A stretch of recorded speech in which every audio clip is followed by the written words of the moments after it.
बिस्मिल्लाहिर्रहमानिर्रहीम। अस्सलाम वालेकुम नाज़रीन। अंस रिजवी साहब का एक वीडियो क्लिप मेरे सामने आया, 2-3 दिन पहले का है।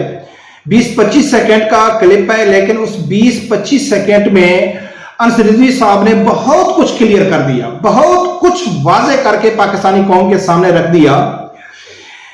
वो क्लिप भी मैं आप लोगों के सामने रखूंगा, लेकिन सबसे पहले मैं ये बताऊं कि क्या कुछ उसने वाजे किया। एक तो उसने इमाम अहमद रजा खान बरेलवी रहमतुल्लाह अलैह का एक बड़ा मशहूर शेर है कि सूना जंगल रात अंधेरी छाई बदली काली है, सोने वाले जागते रहियो चोरों की रखवाली है। ये जो पैगाम दिया था इमाम अहमद रजा खान बरेलवी रहमतुल्लाह अलैह ने कौम को, तो उसका उसने खूब जवाब दिया कि हम अपने इमाम का जो पैगाम है, उसने जो हमको चौकन्ना किया था, हम जाग रहे हैं, किसी की जुर्रत ही नहीं है कि कोई हेरा फेरी करे। एक तो उसने ये वाज़े क्लियर कर दिया कि हम जिस इमाम के मानने वाले हैं, हम उसके पीछे खड़े हैं। दूसरे नंबर पे उसने ये भी क्लियर कर दिया कि अगर साद रिजवी साहब शेर हैं तो अंस रिजवी सवा शेर हैं, वो भी अल्लामा खादिम हुसैन रिजवी रहमतुल्लाह अलैह का खून है। ये बात भी उसने वाज़े कर दी। दूसरे नंबर पे जो लोग ये कहते हैं कि भाई लब्बैक अपने नजरियात से हट गई है, उसने कोई कंप्रोमाइज कर लिया, कोई मुआहदा कर लिया, तो उसका भी उसने वाज़े कर दिया है कि हम अपने नजरियात के साथ खड़े हैं, हमने कोई कंप्रोमाइज नहीं किया, कोई हमने मुआहदा नहीं किया। ये भी उसने क्लियर कर दिया।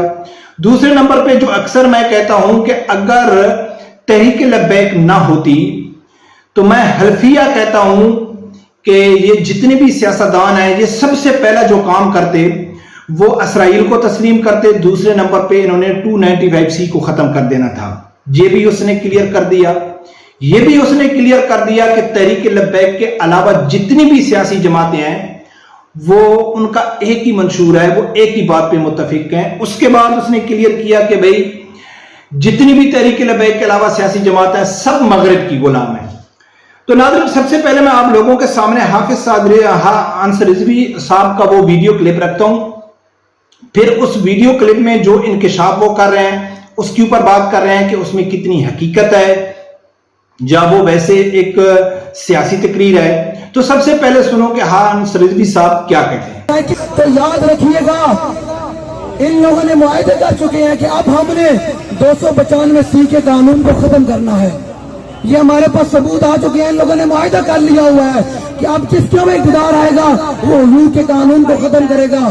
तो याद रखिएगा, गुनाहगार के लिए माफी है, गद्दार के लिए माफी नहीं है। अब गली गली जाकर पैगाम दे। नाज़रीन, अंस रिजवी साहब कहता है कि इन लोगों ने मुआहदे कर दिए हैं, वादे कर दिए हैं कि अब जिसका भी इक़्तिदार आएगा तो वो 295C कानून को खत्म कर देगा।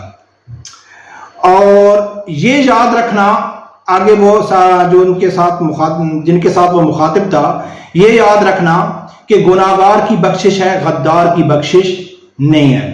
यानी कि कौम ने इसको वाज़े पैगाम दे दिया कि हमको मालूम है कि ये लोग क्या करने वाले हैं और हम आगे क्या करेंगे।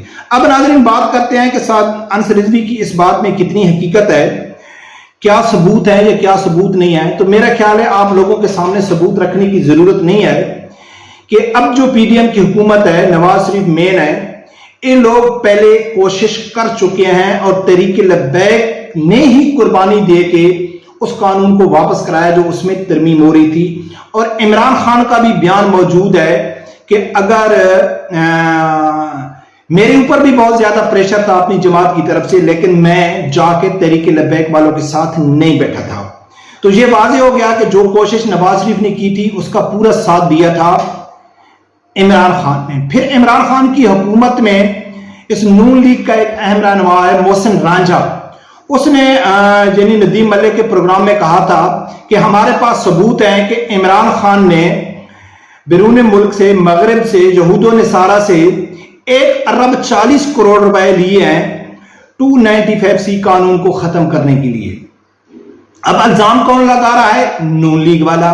और इसी इमरान खान के दौर में 2020 की जो इंटरनेशनल रिलीजियस फ्रीडम की तंजीम है, उसने भी ये शर्त रखी थी कि इमरान खान बहुत अच्छे काम कर रहा है, आसिया मौलूना की रिहाई, करतारपुर बॉर्डर को खोलना, 400 मंदिर का ऐलान करना, गुरु नानक यूनिवर्सिटी हो गई। और जो हम उम्मीद रखते हैं कि इमरान खान आगे क्या करेगा, तो वो ये कहते थे कि 295C कानून को खत्म कर दिया जाए। یہ بھی عمران خان کے دور میں ہوا. پھر امریکہ نے مطالبہ بھی کیا تھا عمران خان کے اوپر کہ آپ نے گستاخوں کو بھی رہا کرنا ہے اور 295C قانون کو بھی ختم کرنا ہے, اور گستاخوں کے اوپر عمران خان نے عمل کیا تھا. اور تقریباً شکور قادیانی ہو گیا, آسیہ ملونہ ہو گئی, اس کے بعد جوہنا آباد کے جو کچھ مجرم تھے وہ ہو گئے, ان کو رہا کیا تھا, جو عیسائی خاتون نے خود تسلیم کیا تھا کہ یہ عمران خان نے کیا ہے. بلکہ عمران خان نے خود BBC کو انٹرویو دیتے ہوئے یہ تسلیم کیا تھا کہ یہ کام میں نے کیے ہیں. وفات چودھری نے بھی ایک ٹی وی کے پروگرام میں کہا تھا کہ یہ جو پورا کریڈٹ ہے یہ ہمارا ہے, جو عدالتی فیصلہ تھا وہ تو صرف کمنٹری تھی, گیم جو تھی وہ ریاست کی تھی. اب یہ سب کچھ پاکستانی قوم کے سامنے ہے, اور نون لیگ اور پی ٹی آئی ایک دوسرے کے اوپر ایسے الزام لگاتے ہیں کہ جب نون لیگ نے یہ کیا تھا تو پی ٹی آئی الزام لگا رہی تھی, جب پی ٹی آئی کے دور میں کوشش کی گئی تو نون لیگ محسن رانجھا الزام لگا رہے تھے. جیسا کہ کوئی چور اگر پکڑے جاتے ہیں نا, اور ان کو پکڑنے والے ان کے باپ لبیک والے ان کو پکڑ لیتے ہیں نا رنگوں ہاتھوں سے, تو پھر یہ ایک دوسرے کے اوپر الزام لگاتے ہیں کہ نہیں جی میں نہیں تھا یہ تھا, وہ کہتا ہے نہیں میں نہیں تھا یہ تھا. تو بات الحمدللہ وہی ہو گئی کہ جو میں کہتا ہوں, جو تحریک لبیک کہتی ہے, اور میں اس بات کے اوپر حلفیہ کہہ سکتا ہوں, اور مجھے یہ بات کرتے ہوئے کوئی یعنی کہ آر محسوس میں نہیں کروں گا کہ میں قسم سے کہتا ہوں کہ آج تحریک لبیک خدا نخواستہ ختم ہو جائے. جو ان لوگوں نے بار بار کوشش کی, عمران خان نے بھی کوشش کی, اس سے پہلے بھی کوشش کی گئی, متفقہ طور پر بھی یہ لوگ کوشش کر رہے ہیں کہ اگر خدا نخواستہ تحریک لبیک ختم ہو گئی تو میں قسم سے کہتا ہوں کہ یہ جو جتنی بھی سیاسی جماعتیں ہیں انہوں نے دو کام تو سب سے پہلے کرنے ہیں. سب سے پہلے ان لوگوں نے جو دو کام کرنے ہیں, ایک اسرائیل کو تسلیم کرنا ہے, دوسرا 295C کے قانون کو ختم کر کے پاکستان میں اس ٹائم جتنے بھی گستاخ ہیں جن کے اوپر سزا لگ چکی ہے سب سے پہلے وہ ان کو رہا کریں گے. ان لوگوں نے اپنے دور میں کئی گستاخوں کو رہا کیا ہے. اب یہ ٹی وی ٹاک شو میں آ کے یا اپنے جلسوں جلوسوں میں یہ کہتے ہیں کہ ہم ختم نبوت کے پہرہ دار ہیں, جیسا کہ مریم کا جو شوہر ہے صفدر وہ بھی کئی جگہ میں کہہ چکا ہے کہ لبیک والے کہاں آ گئے, ختم نبوت کے پہرہ دار تو ہم ہیں. شیخ رشید بھی کہتا ہے, عمران خان بھی کہتا ہے. اچھا یہ جتنے بھی لیڈر ہیں نا یہ کہتے ہیں نا, ان کا کہنا تو بنتا ہے کہ انہوں نے تو قوم کو بیوقوف بنانا ہے اور ان لوگوں نے تو عوام کو مطمئن کرنا ہے, لیکن جو یوتھی اور پٹواری ہیں معلوم نہیں ان کو کیا ہو گیا ہے. سب کچھ یعنی کہ ان کو معلوم ہے کہ ہمارے حکمران کیا کرتے ہیں. ابھی میں نے ایک ٹویٹ دیکھا جو پی ٹی آئی کا افیشل اکاؤنٹ ہے اس کے اوپر کہ بھئی دیکھو 9 مئی کا واقعہ تو کسی کو یاد ہے, لیکن جو بہاولپور یونیورسٹی میں جو ہوا اس کے اوپر سب لوگ کیوں خاموش ہیں. تو میں نے اس کو جواب دیا ٹویٹر کے اوپر کہ بھئی اپنی یادداشت ٹھیک کرو کہ عمران خان کے دور میں کاشانہ دارالامان میں جو افشاں لطیف ہے بیچاری در بدر دھکے کھا رہی تھی, اور آپ کا ہی وزیر اجمل چیمہ خود ملوث تھا, اور وہ دارالامان کی لڑکیاں پارلیمنٹیرین کو پہنچائی جاتی تھی.